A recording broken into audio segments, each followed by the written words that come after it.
Hey everyone, what's up? I'm Jack, this is Jill, and we're the Cynical Siblings. Today we're going to be talking about trauma and grief in WandaVision, which only has one season, so season one. Yeah. All right. Alright. So, what are you drinking? I am drinking a Pinot Noir called Fable from, I think this one's from California. Nice. What are you drinking? My old standby Riesling, Mülheimer Sonnenlei from the Mosel Valley. Cool. Yeah. So, WandaVision. Trauma. Yep. I think that was the theme of the season. Maybe. Maybe. They mentioned it at least. Right. I think. A little bit. At least once. Yeah. Okay, so... the season's over. Do we need to do a spoiler alert? Oh. Will be spoilers, like all of them. There's all the spoilers. We will spoil everything. If you have not yet been spoiled, we will spoil you. I don't know entirely what that means, and I'm not comfortable anymore. Oh, well, I don't know. Isn't that how it works? Maybe. Okay. Just that use of as a verb. Oh, okay. Sounds weird. Right. So, trauma in WandaVision. It happened. It was there. Is it good? Is it bad? Do we like it? Do we not like it? What did we say about society? What's the deeper meaning? Does it have to be a good or a bad? I mean, no. Could it be complicated? Oh, yeah. Complicated is fun. Mm-hmm. All right, let's go complicated. All right. So, kind of joking and snarking aside, I did think that what the MCU is doing with this series, in a lot of ways, what they were trying to do was really good. I think if they had trusted themselves more to just lean into the psychological aspects of the series, the finale wouldn't have been the mess that it was. I think all of my issues with the finale are rooted in all the stuff, like all the villain stuff that they kind of grafted on and didn't fully fulfill and work through. And honestly, I'm really worried that if this series doesn't do really well with the fans, the people with power at the MCU, the message they're going to take back is not to do these deeper psychological dives. Instead of just trust yourself to do that, don't throw all this other crap into the middle of it. Yeah, I think that they really took a chance. I've not seen a show like a show that's based in comic book mythology or the sci-fi fantasy genre in general. I haven't seen them really tackle trauma and PTSD the same way that so directly, so continuously, and really explore these concepts quite the way that WandaVision did, and really bring some of those issues into the kind of, I don't know, the mainstream. This is Marvel is very mainstream, mm-hmm. and they made this psychology conversation a mainstream front and center conversation. I haven't seen anyone really do that before. I can't think of anything where it's been this direct, where that's been the whole theme of a whole series. So let's talk about what they did right. Yeah, so I think just to give some context, the conversations around trauma have been growing over the last few years culturally for us.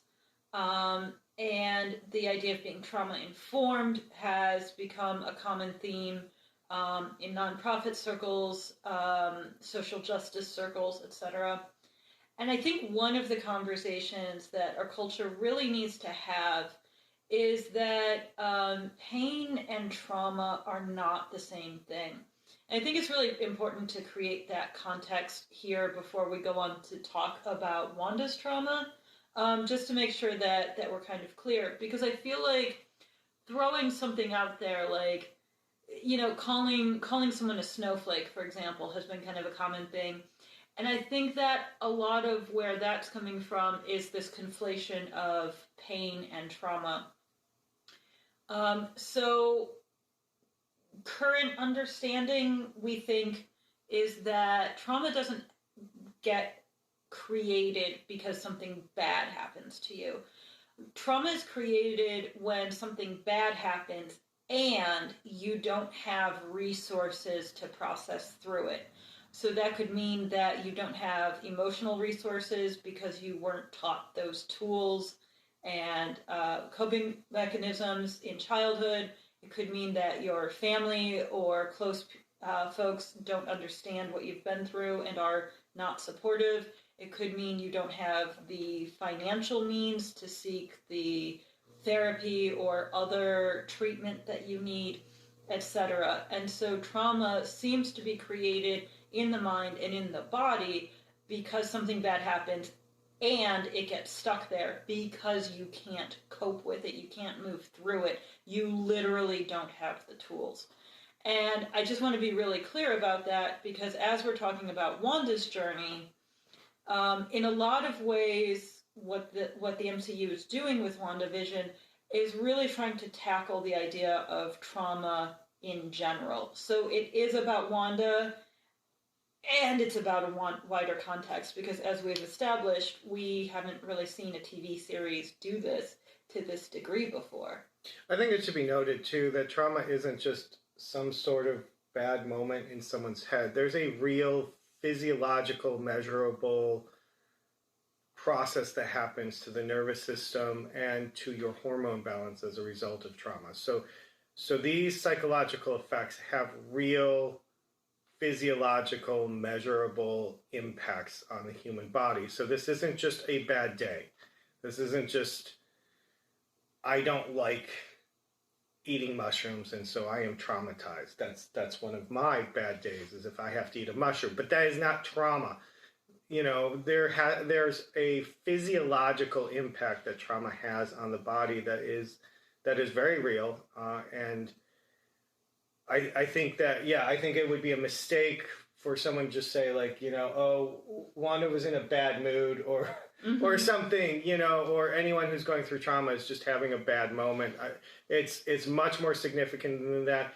It is usually the result of harm that's been done in a way that the individual can't or was not originally able to find a way out of getting harmed, and that there was no release for it afterwards. And we see that in WandaVision, where Wanda is trying to get closure down in Florida with Vision's body, can't, and in fact Hayward just like goads her and tries to emotionally manipulate her, and then, you know, she's in an unfamiliar country. Everyone that she's ever really relied on emotionally is dead, and in some kind of horrific, violent way. And you know, I think part of it, this doesn't get discussed, but since we know it's right after the blip, she's probably in a context where the rest of the world is excited because the blip unhappened, and you know, all of these people have come back, all of these loved ones have suddenly come back, and of course Wanda's loved one can't. So right, yeah, she's not in the situation where her loved ones can come back. She's all of her people died not as a result of the blip. Actually, she's one of the people who died as a result of the blip. So when she comes back, she has no one else coming back that's one of her close loved ones. So she doesn't get to have that happy moment, I guess. So what would you say, what about WandaVision and their treatment of trauma worked for you? I think one of the more interesting aspects that I realized was going on as the show was happening is that the commercials that keep coming up are really flashbacks. You know, each one of those is tied to a traumatic event, which then later on sort of gets explored at the 8th episode, where we kind of get a review of Wanda's life. But I think that, you know, we see, you know, the Toastmaster 2000 is a reference to the Stark bomb that doesn't go off, and then the Hydra commercials are a reference to her being involved with Hydra and being exposed to the Infinity Crystal, and then, or the Infinity Stone, and then there's one where she receives magic, but from a shark, but like, or in the commercial, the kid receives like magic from a shark, but then, which is also yogurt. As you do. Because it's a dream, or not a dream, a commercial. But so that's fine. But you know, these are definitely like very much flashback items. But the kid still dies, and I think that says a lot about how Wanda's magic doesn't save her from dying. You know, it doesn't save her brother. It doesn't save her brother. It doesn't save Vision. Right. So it just wasn't enough. You know. So I think that, you know, I think that was really, once I started to understand what they were doing, really powerful as a way to show that, like, these events, they're staying with her. She can't release this. She can't let go. She hasn't been able to let go, and that's why these commercials keep popping up. It's like her subconscious. It is, I think, like her dream state is what the commercials are, where she is like reliving, she's, you know, having flashbacks. These are her flashbacks, these commercials. These are how her flashbacks are coming through. And they're very much in a kind of subconscious, weird dream state. So I think that was really, to me, I love it when something's really creative and out of the box way of showing something. Really unique. It was a puzzle at first to figure out why they were doing that, and you know, that's my hypothesis for why they did that. I don't know if there's been an official statement for why the commercials were there, but that's my best guess. I think that was really a creative and useful way of showing how, no matter the fact that she has completely altered her reality with magic, she still has these things going on inside of her. They didn't go away just because she made everything safe around her, or she made herself think that everything was safe around her with her magic. The traumatic events are still part of her, and she hasn't resolved them or dealt with them. And I think that was really powerful. Yeah, and I think mirrored in that is the way that they say, the townspeople say that when she allows them to sweep, which is a hell of a phrase, you know, they have her nightmares. Right. And so, and she's saying, no, you feel at peace. Just a general word of advice. Never tell someone how they feel. But anyway, you know, and we can get into the conversation about how trauma causes you to cause harm to others. But in any case, in this particular moment, you know, it is really a juxtaposition of how she's creating this fantasy for herself, trying to come to a point of peace, because like by escape, and at the same time, the actual trauma, the actual pain is just like bubbling out of her and out into the world that she's trying to control. And as pretty as things look on the outside, you know, it's just terrible pain inside. So what about it worked for you specifically? Like, what were the key items that really worked for you with the trauma story? Yeah, I liked the commercials. You and I have talked about, I think the fact that she works through at the end and lets go of everything is really powerful. I mean, she lets go of her kids, she lets go of Vision, she lets go of really this chance at the kind of life she really wanted to lead.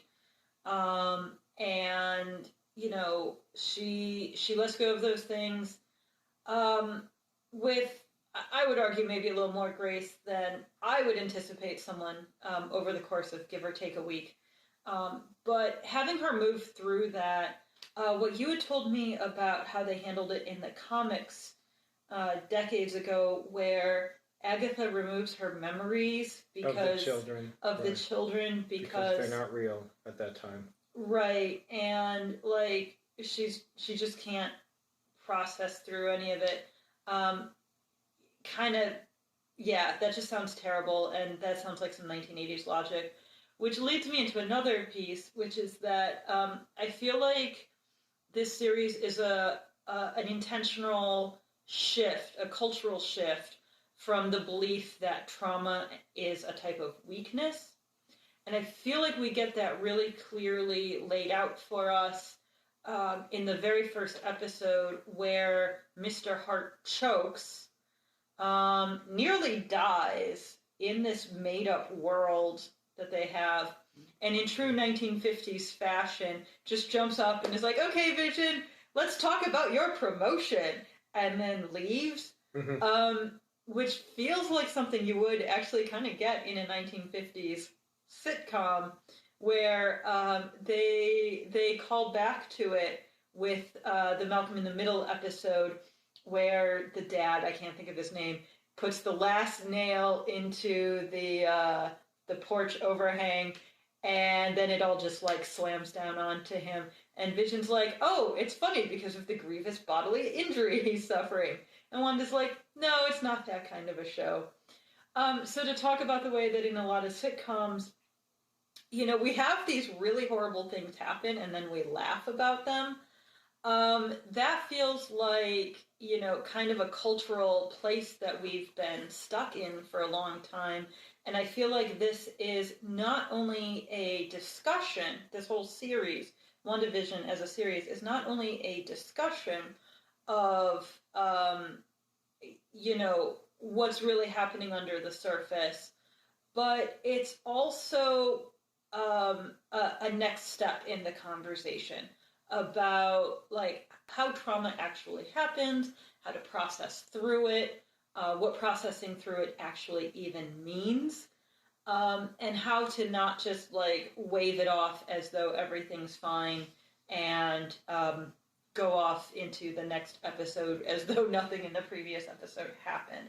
So I felt like I liked the way that they were using a lot of these common TV motifs that we're super used to, but applying a different lens to them, and actually, instead of just making that like convenient writing, actually making that a part of their commentary and a part of their discussion, which I thought was really excellent. I really enjoyed that.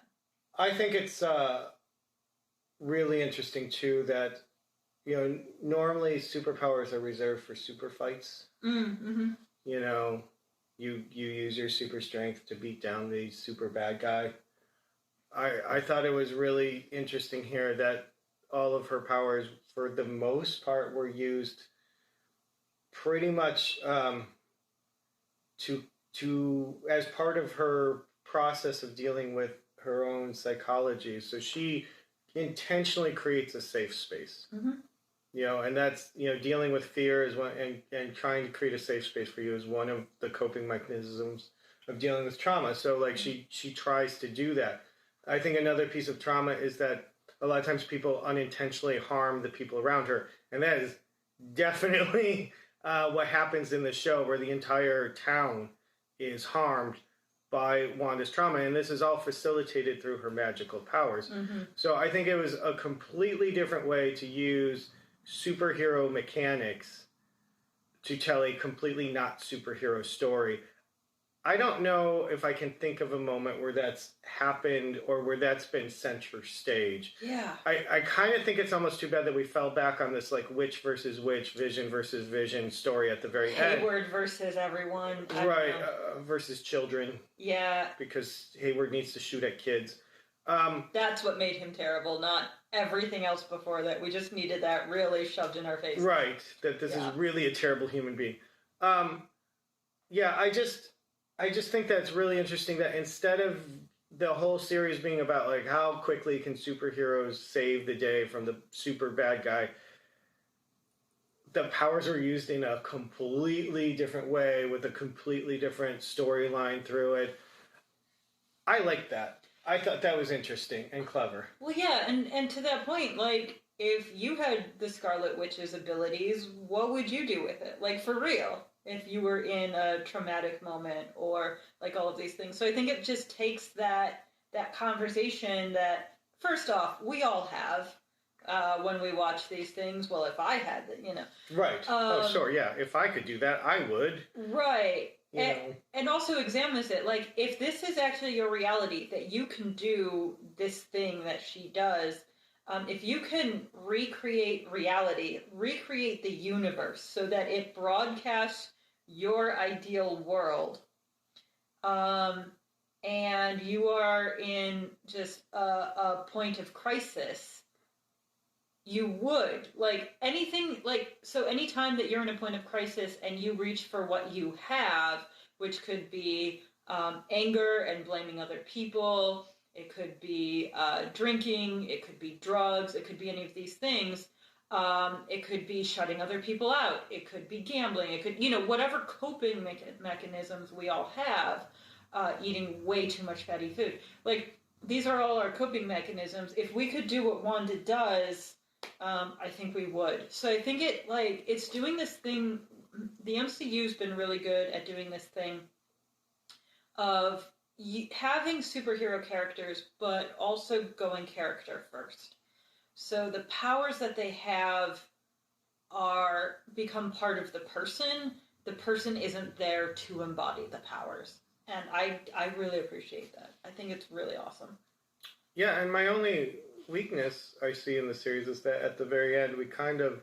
I do think it's really powerful that Wanda sort of accepts, that her children aren't really there, and that, that's not really completely fully Vision. We can get into an argument over, like, what is the real Vision, but Vision already covered that, so that was efficient of him. So I think that's really powerful that she accepts that, and that she is able to sort of start the process of moving on. I wish we had just pushed into that ending piece a little bit more and focused more on that process of accepting, dealing with, and moving forward. But, besides that last episode, I think they did a good job of displaying trauma and doing it in really unique ways and using the sort of genre of comic books and superheroes to talk about something that, society's still wrestling with, the fact that it exists, it's existed for a very long time, and, ignoring it or acting as though it's not a big deal, or just, casually throwing out the term snowflake because you don't want to deal with the fact that other people have emotions.